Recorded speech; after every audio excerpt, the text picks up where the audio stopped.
तो देखिए, झारखंड की सियासत में एक बड़ा उलटफेर हुआ है जिसकी आशंका जताई जा रही थी, हुआ भी वही। हेमंत सोरेन को बीती रात ईडी ने करीब 8 घंटे की पूछताछ के बाद गिरफ्तार कर लिया। बड़ी खबर यह है कि आज कोर्ट में पेश करेगी ईडी। हेमंत की अधिकतम रिमांड की मांग करेगी ईडी। हेमंत सोरेन से 3 मामलों में पूछताछ हो रही है। जमीन घोटाला, अवैध खनन पर पूछताछ होगी और इसीलिए रिमांड की मांग ईडी की तरफ से आज कोर्ट में की जाएगी।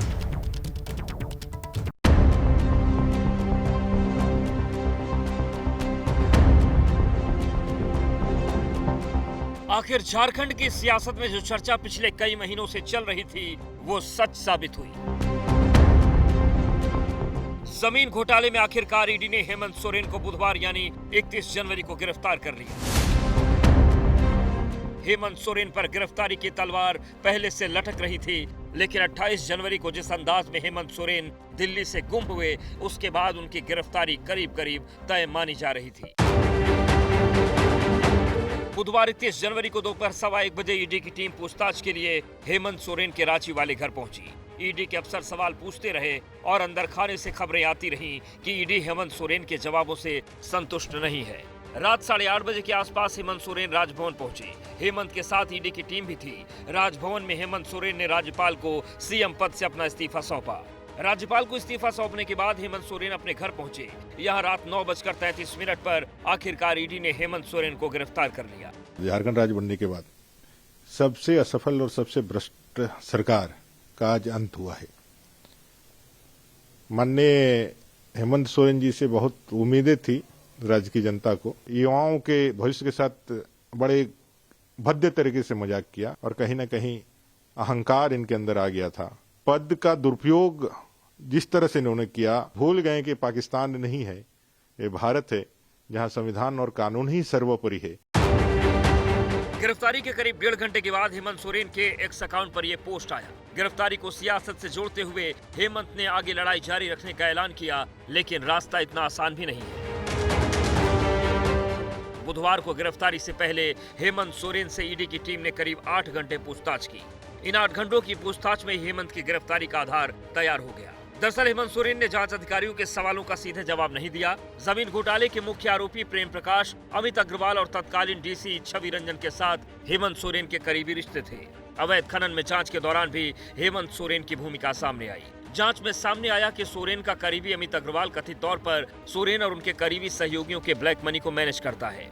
हेमंत सोरेन पर घोटाले से अर्जित आय के संदिग्ध मनी ट्रांजैक्शन से जुड़े होने का आरोप है। गलत तरीके से हासिल की गई जमीन पर हेमंत सोरेन के परिवार और करीबियों का सीधे और परोक्ष तौर पर नियंत्रण है। यानी हेमंत सोरेन से पूछताछ से पहले ईडी ने अपना होमवर्क पूरा किया था और ईडी के पास हेमंत सोरेन की गिरफ्तारी के पुख्ता आधार थे। 4 साल के शासनकाल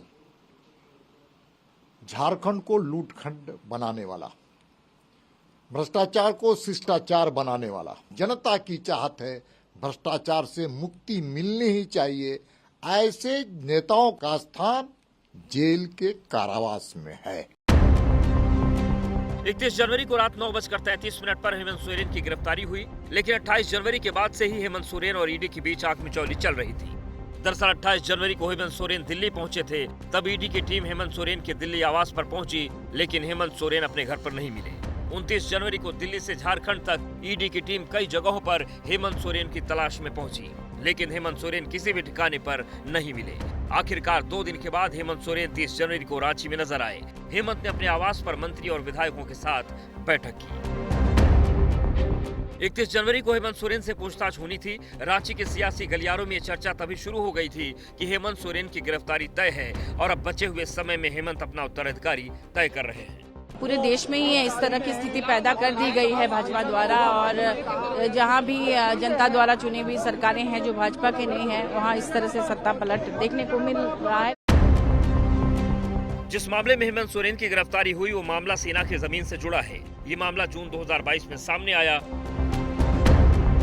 ये मामला 4.5 एकड़ जमीन की खरीद से जुड़ा है। ये जमीन रांची के बड़गाई अंचल के बरियातू में है। आरोप है कि सेना की जमीन को अवैध तरीके से खरीदा बेचा गया। मामले में अब तक 14 आरोपी गिरफ्तार हो चुके हैं। आरोपियों के पास से दस्तावेज मिले थे। अब तक 236 करोड़ की संपत्ति कुर्क हुई है। इन आरोपियों से पूछताछ और दस्तावेजों की जांच से घोटाले के तार हेमंत सोरेन से जुड़ते गए और आखिरकार बात उनकी गिरफ्तारी तक पहुंच गई। जो पूर्वाग्रह दिखता है केंद्रीय एजेंसियों का।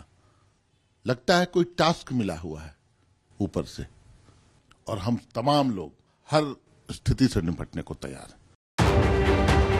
जमीन घोटाले में हेमंत सोरेन पिछले साल से ही ईडी के रडार पर थे। ईडी ने 8 अगस्त 2023 को पूछताछ के लिए हेमंत सोरेन को पहला समन जारी किया।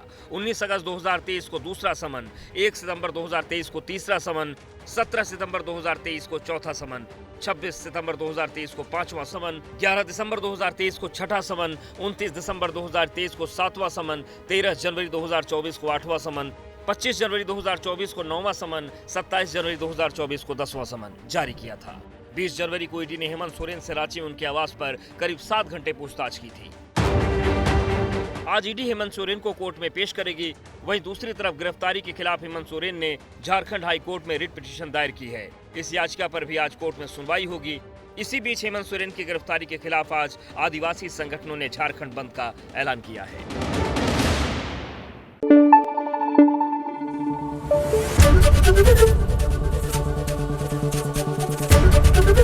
एबीपी न्यूज आपको रखे आगे।